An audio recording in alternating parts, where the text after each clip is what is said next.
Hello, everybody. Welcome. Thank you for joining us.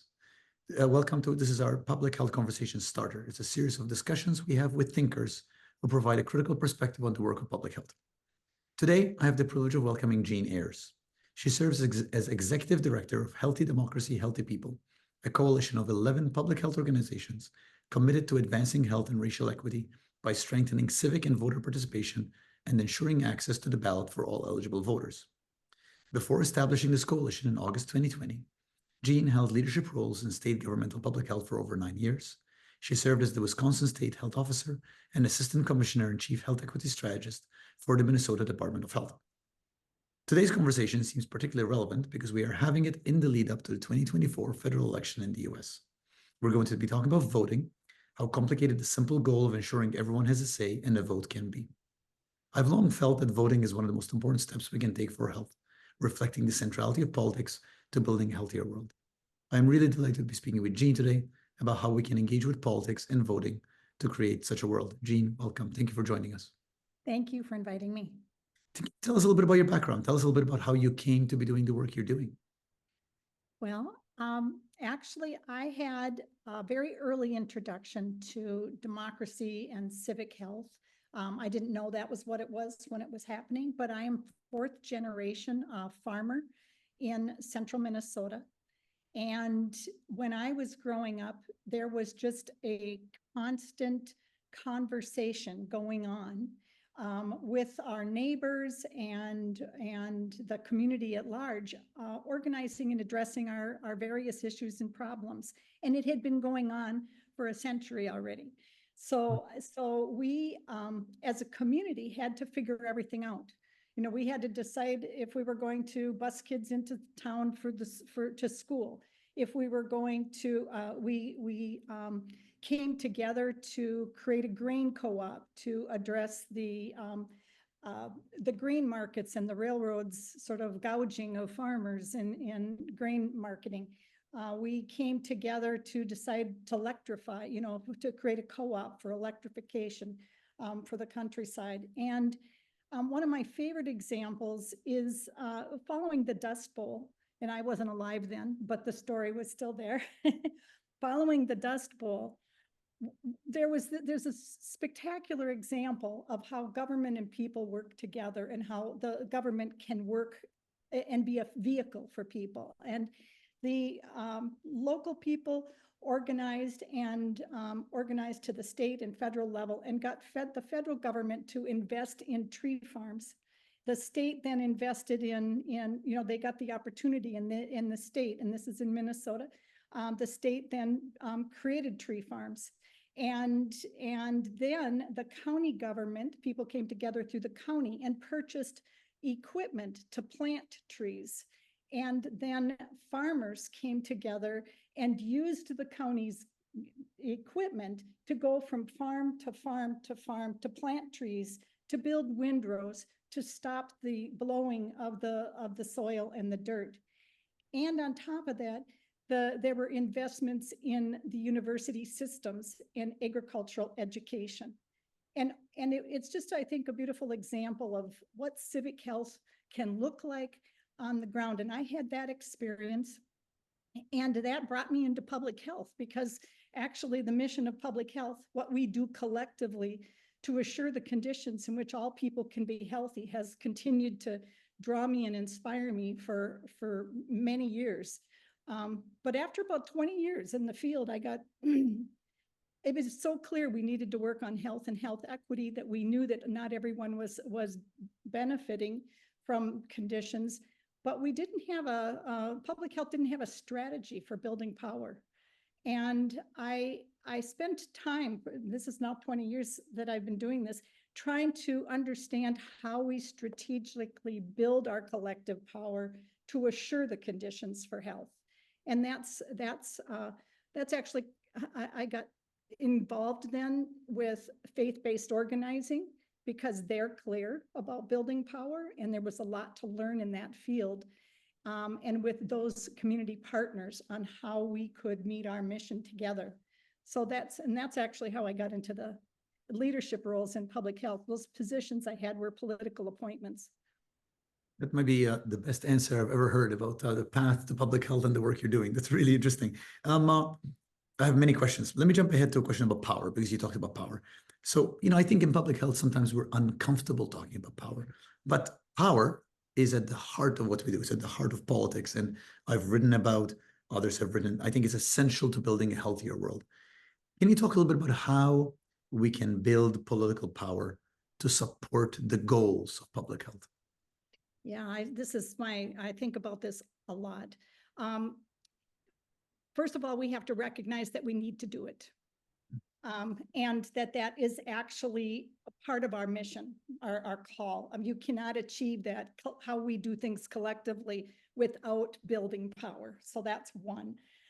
The second thing is that, like any kind of system, if you look at the patterns in the system, you can think about how you create that change in the system.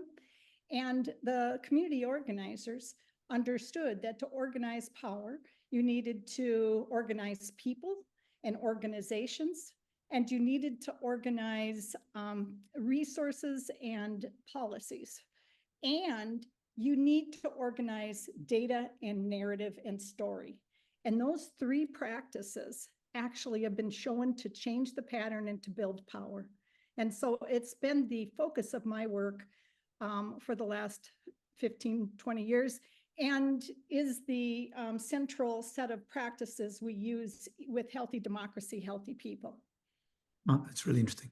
Tell me a little bit about, you've done a number of public talks, and I've seen some of them. You've talked about the power of policy to choose health winners and health losers. Can you explain what you mean by that, and how does policy choose health winners and health losers? Yeah, this is one of the things that I think is something we have to actually face straight, look straight in the eye. That when we know, and as public health people and health professionals, we know that there are people who are thriving and people who aren't thriving. There are some people's babies who die sooner or more likely to die, and other people's babies who are more likely to thrive. We know that, and we just have named it the health disparities. But health disparities are created through the policies that privilege some people and at the expense of other people. So we create communities where there are resources and healthy food and parks and good schools and jobs. And we also, through policies, create communities where those things don't exist, and where we may be citing environmental hazards, or we don't have active governance or healthy administrative services in the community. So we create these different fields or these different opportunities through policy. And we can't look away from that. We actually, either we are part of creating the policy by being part of the decision making, or we're part of creating the policy by not being part of the decision making. We're always in it. We have this responsibility. So we can't go, oh, that's so sad, too bad. We have a responsibility. We created it by either letting it happen and not participating, not voting, not holding people accountable, not prioritizing health and health equity for everyone, or we're part of the solution. There's no middle ground there. You've talked a little bit about how political processes can address health disparities, health inequities, health gaps between groups. Now, it's also, and you've talked about how, as a result, it is important to be part of, to assume power in the political process to narrow health gaps. Now, it's probably also the case that we can go too far in using political power. So I'm wondering what thoughts you have about how we navigate this space of using power wisely, not overreaching, but not being afraid of engaging government boldly to address problems that lead to health gaps.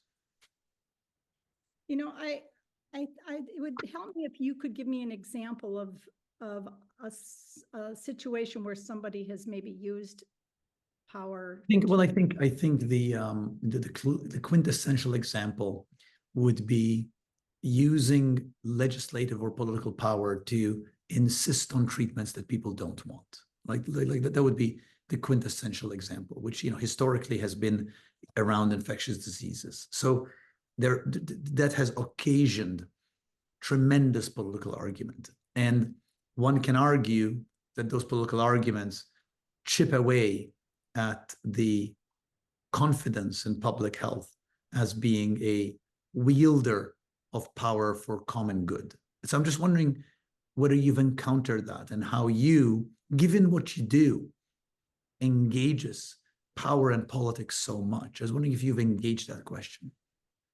Well, I think it's really an interesting, it's a complex question, because my experience is usually that when we center equity and we center the voices and the participation of a broader, more inclusive set of people, that we can build the political will for what we're working to do. So the idea that I think if we're in a situation where we're moving something forward and there's great pushback, and like a reverb, you know, because we took a step further than there was political will for. Yes. Then we have to step back and wonder how did we approach that? So as public health people, sometimes we approach things as technocrats. We studied it, we know it, we think it ought to be this way, and there you go, let's go do that thing. We don't usually always have as much power as you're inferring that we might, but let's say we did.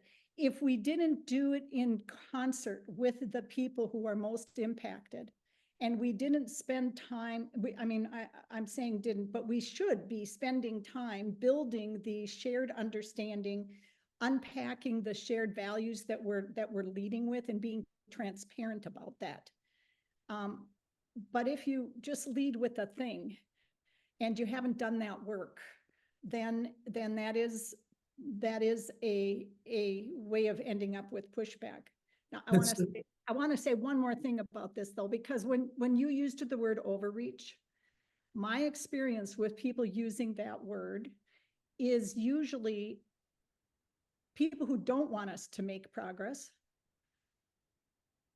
say, don't try and overreach at this moment in time.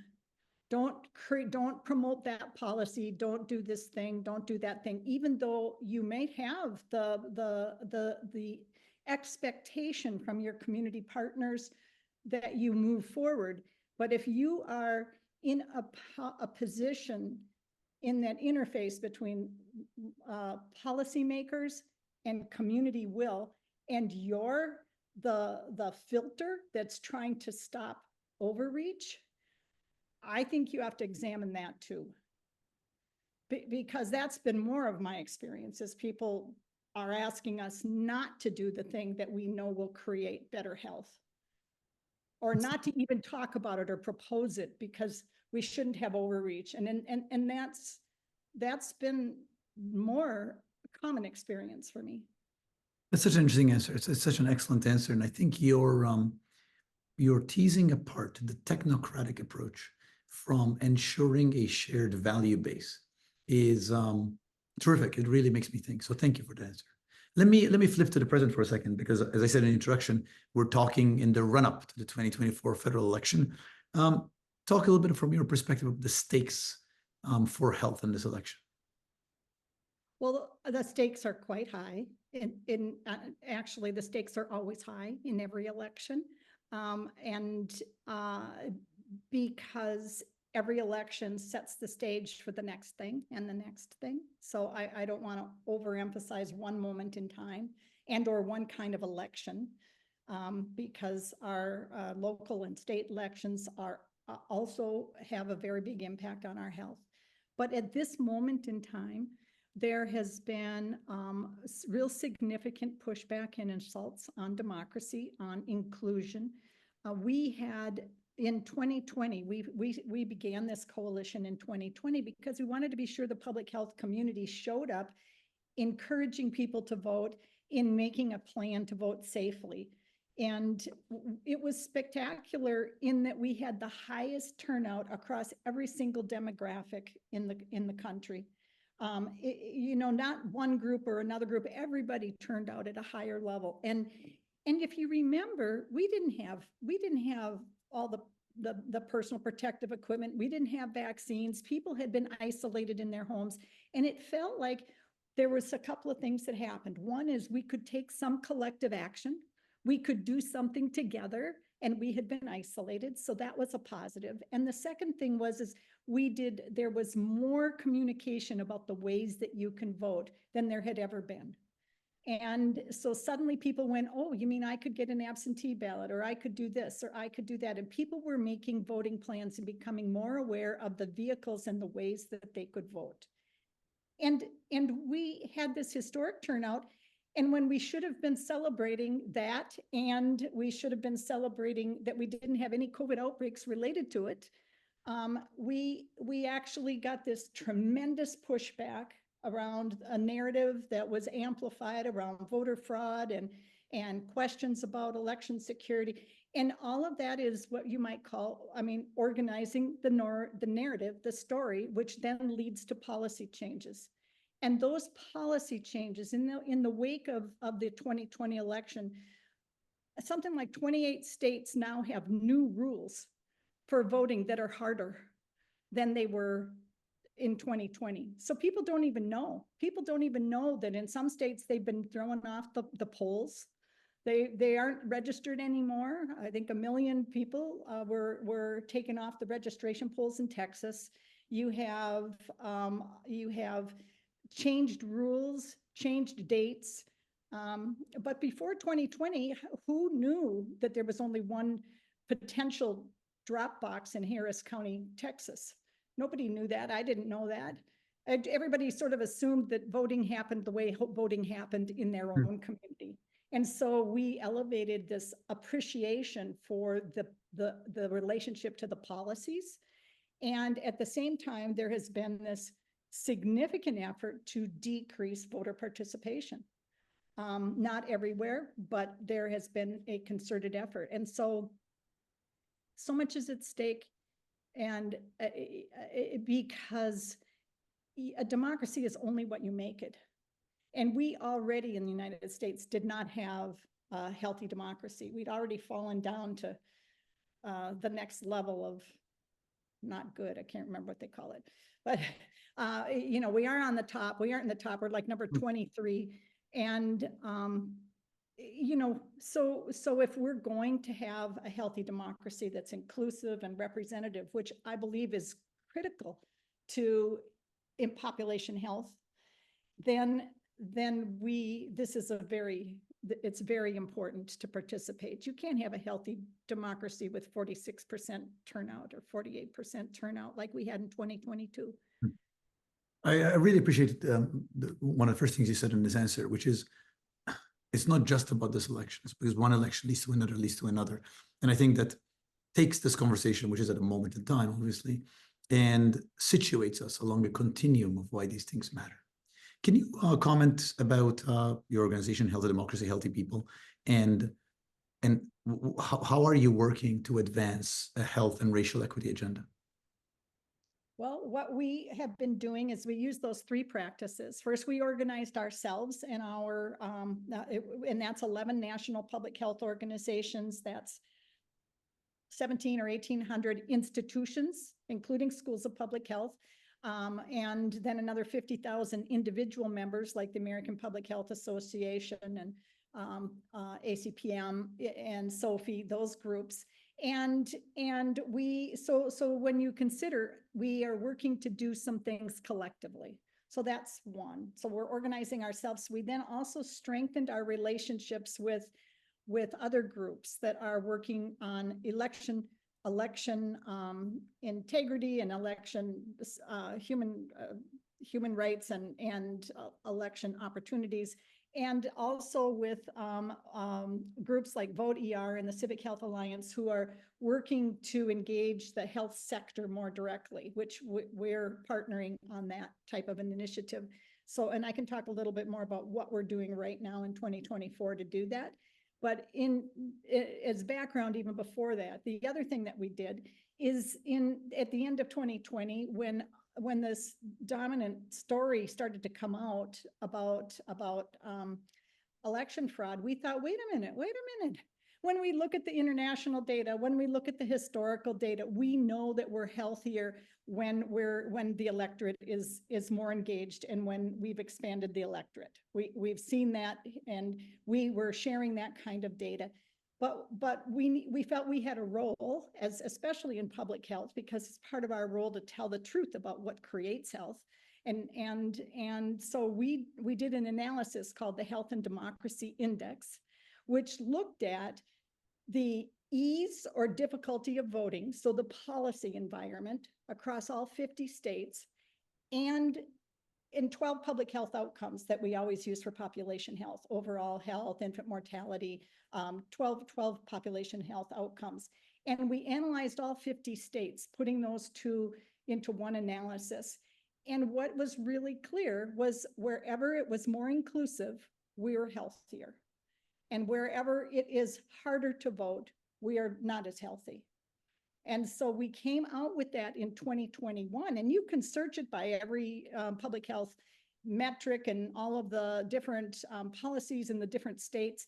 And you can look at it and you kind of go, same pattern. So the pattern means something. And so what we did, so this goes to that second practice that I mentioned. We felt like we had a job to organize the data and the narrative and tell the story. So the index is part of telling the story, and then sharing it everywhere and every way we can with by publishing and talking, and is another way. But our field needs that kind of support in order to take additional action. So then we turned around and we began to work with organizations to pass policy statements. Now, these are organizational policy statements, so they include, the APHA and the AMA and the American College of Physicians and the Society of Public Health Educators have all passed policy statements that say promoting civic and voter participation as part of our work. And that helps engage and make it possible for people in these fields to take action and say, see, no, this is part of my work. And the second thing that we did with that is we then went to HHS and we asked them to reinstate voting as a core health objective into Healthy People 2030. So in last July, in July of 2023, mid-decade, we were able to get the Healthy People framework to add voting as a core health metric. What that does as a state health officer, it allows me as a state health officer to prioritize public health in my public health assessment and goal setting for our state health assessments and state health plans, improvement plans, improving voting turnout and voting participation. So that makes a space and a platform to engage our partners. And because I can do that now from the state, and Minnesota and Wisconsin have already incorporated into their state health assessments now and state health plans, then as a county health officer, I can do the same. And then I can show up and start to say, what are the levers that I'm using or I could use in my various public contact spaces to promote voting registration and voter education. And then my favorite is that this also means that all the nonprofit hospitals and insurance companies who have to do community benefit plans can also be expected to prioritize engaging around voting. So this is what, like, changing the system by using policy levers is part of that process. So those are the organizing the narrative and the organizations and the policies and resources. Then you can make stuff happen. What vital work you're doing. I have so many more questions, but I'm going to ask you just one last one. What gives you hope? Well, what gives me hope? First of all, I find it very, very hopeful that we live in a democracy. Not everybody does. And so it is an incredible tool, an incredible opportunity that we can make ours. So despite all the obstacles that may be put in our way, if we show up and we engage it can make us, we can do stuff. So that's one thing that gives me hope. Another is that people are waking up to, again, as I mentioned, in 2020, nobody even knew what their barriers were. But suddenly the conversation about barriers and the importance of inclusive policies is coming into people's frames so that they can see it. And then third, we launched an effort in 2024 to just say we need to organize as the health sector. And the health sector, just think about this, 22 million people are in the health sector. That's 14% of the US workforce. And we've learned that people in the health sector vote at lower levels than the general public. Licensed healthcare professionals are voting 12 to 23% less than the general public. And I think I shared a number before, but in 2020, a third of the potential voters didn't vote. In 2022, only 46% of eligible voters voted.